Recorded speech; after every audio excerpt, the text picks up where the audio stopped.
고린도전서 7장. 여러분이 적어보낸 문제를 두고 말하겠습니다.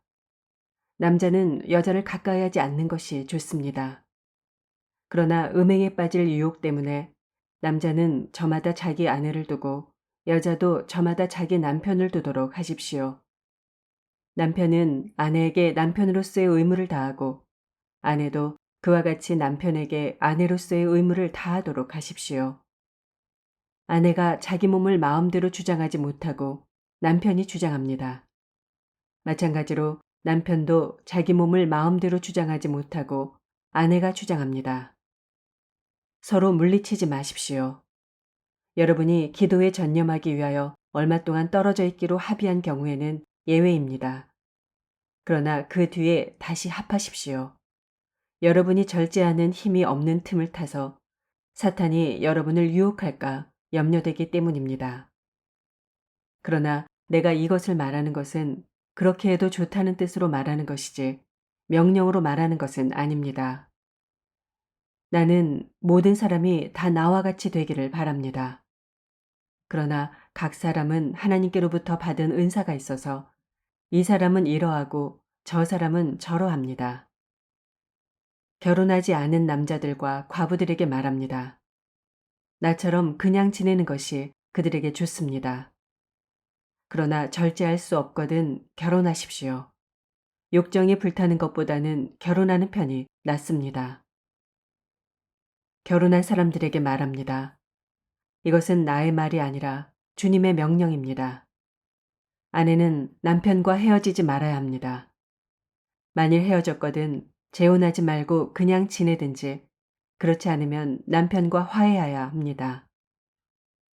그리고 남편도 아내를 버리지 말아야 합니다. 그 밖의 사람들에게 말합니다. 이것은 나의 말이요 주님의 말씀은 아닙니다. 어떤 교우에게 믿지 않는 아내가 있는데 그 여자가 남편과 같이 살기를 원하면 그 여자를 버리지 말아야 합니다. 또 어떤 여자에게 믿지 않는 남편이 있는데 그가 아내와 같이 살기를 원하면 그 남편을 버리지 말아야 합니다. 믿지 않는 남편은 그의 아내로 말미암아 거룩해지고 믿지 않는 아내는 그 남편으로 말미암아 거룩해졌습니다. 그렇지 않으면 그들의 자녀도 깨끗하지 못할 것인데 이제 그들은 거룩합니다. 그러나 믿지 않는 사람 쪽에서 헤어지려고 하면 헤어져도 됩니다. 믿는 형제나 자매가 이런 일에 얽매일 것이 없습니다. 하나님께서는 여러분을 부르셔서 평화롭게 살게 하셨습니다. 아내된 이여, 그대가 혹시나 그대의 남편을 구원할는지 어찌합니까? 남편된 이여, 그대가 혹시나 그대의 아내를 구원할는지 어찌합니까? 각 사람은 주님께서 나누어 주신 분수 그대로 하나님께서 부르신 처지 그대로 살아가십시오.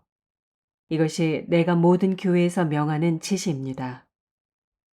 할례를 받은 몸으로 부르심을 받은 사람은 굳이 그 할례 받은 흔적을 지우려고 하지 마십시오. 할례를 받지 아니한 처지에서 부르심을 받은 사람은 굳이 할례를 받으려고 하지 마십시오. 할례를 받은 것이나 안 받은 것이나 그것은 문제가 아니고 하나님의 계명을 지키는 것이 중요합니다.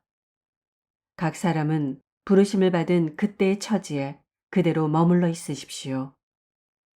노예일 때에 부르심을 받았습니까? 그런 것에 마음 쓰지 마십시오. 그러나 자유로운 몸이 될 수 있는 기회가 있으면 어떻게 해서든지 그것을 이용하십시오. 주님 안에서 노예로서 부르심을 받은 사람은 주님께 속한 자유인입니다. 그와 같이 자유인으로서 부르심을 받은 사람은 그리스도의 노예입니다. 여러분은 하나님께서 값을 치르고 사신 사람입니다. 그러므로 사람의 노예가 되지 마십시오. 형제자매 여러분, 각각 부르심을 받은 그때의 처지에 그대로 있으면서 하나님과 함께 살아가십시오. 주님께서 처녀들에 대해서 하신 명령을 나로서는 받은 것이 없습니다. 그러나 나는 주님의 자비하심을 힘입어 믿을 만한 사람이 된 사람으로서 의견을 제시합니다. 지금 닥쳐오는 재난 때문에 사람이 현재 상태대로 살아가는 것이 좋다고 나는 생각합니다. 아내에게 매였으면 그에게서 벗어나려고 하지 마십시오. 아내에게서 놓였으면 아내를 얻으려고 하지 마십시오. 그러나 결혼한다고 할지라도 죄를 짓는 것이 아닙니다. 그리고 처녀가 결혼을 하더라도 죄를 짓는 것이 아닙니다. 그러나 그들이 살림살이로 몸이 고달플 것이므로 내가 아껴서 말해주는 것입니다.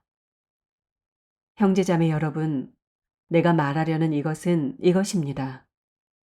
때가 얼마 남지 않았으니 이제부터는 안에 있는 사람은 없는 사람처럼 하고 우는 사람은 울지 않는 사람처럼 하고 기쁜 사람은 기쁘지 않은 사람처럼 하고 무엇을 산 사람은 그것을 가지고 있지 않은 사람처럼 하고 세상을 이용하는 사람은 그렇게 하지 않는 사람처럼 하도록 하십시오.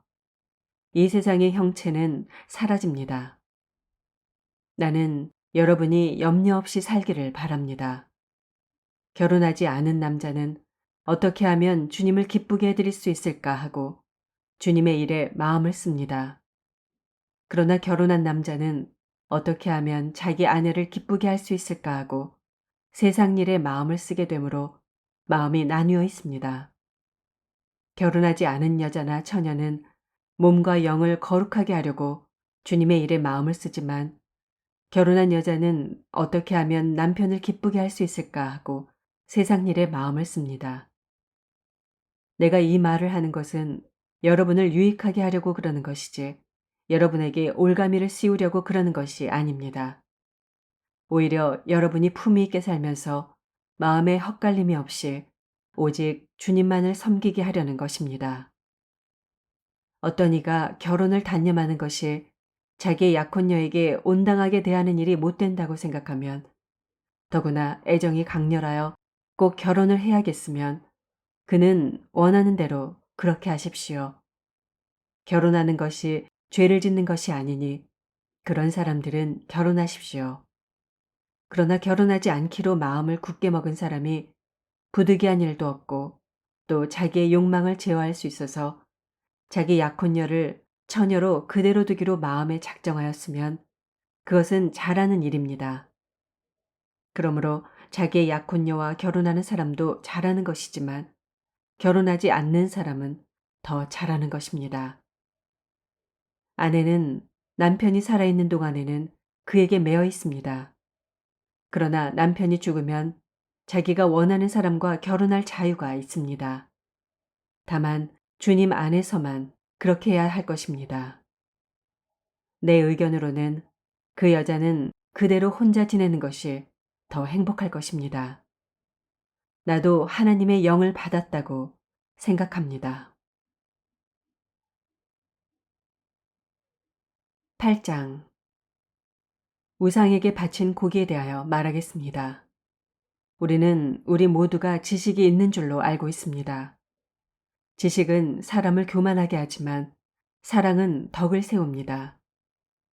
자기가 무엇을 안다고 생각하는 사람은 아직도 그가 마땅히 알아야 할 방식대로 알지 못하는 사람입니다. 그러나 하나님을 사랑하는 사람은 하나님께서 그를 알아주십니다. 그런데 우상에게 바친 고기를 먹는 일을 두고 말하면 우리가 알기로는 세상에 우상이라는 것은 아무것도 아니고 오직 하나님 한 분밖에는 신이 없습니다. 이른바 신이라는 것들이 하늘에든 땅에든 있다고 칩시다. 그러면 많은 신과 많은 주가 있는 것 같습니다. 그러나 우리에게는 아버지가 되시는 하나님 한 분이 계실 뿐입니다. 만물은 그에게서 났고 우리는 그분을 위하여 있습니다. 그리고 한 분 주님이신 예수 그리스도가 계십니다. 만물이 그분으로 말미암아 있고 우리도 그분으로 말미암아 있습니다. 그러나 누구에게나 다 지식이 있는 것은 아닙니다. 어떤 사람들은 지금까지 우상을 섬기던 관습에 젖어 있어서 그들이 먹는 고기가 우상인 것인 줄로 여기면서 먹습니다. 그들의 양심이 약함으로 더럽혀지는 것입니다. 그러나 우리를 하나님 앞에 내세우는 것은 음식이 아닙니다. 음식을 먹지 않는다고 해서 손해볼 것도 없고 먹는다고 해서 이로울 것도 없습니다.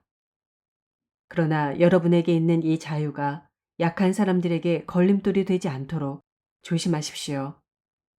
지식이 있는 당신이 우상의 신당에 앉아서 먹고 있는 것을 어떤 사람이 보면 그가 약한 사람일지라도 그 양심에 용기가 생겨서 우상에게 바친 고기를 먹게 되지 않겠습니까? 그러면 그 약한 사람은 당신의 지식 때문에 망하는 것입니다. 그리스도께서는 그 약한 신도를 위하여 죽으셨습니다. 이렇게 여러분이 형제자매들에게 죄를 짓고 그들의 약한 양심을 상하게 하는 것은 그리스도께 죄를 짓는 것입니다. 그러므로 음식이 내 형제를 걸어서 넘어지게 하는 것이라면 그가 걸려서 넘어지지 않게 하기 위해서 나는 평생 고기를 먹지 않겠습니다.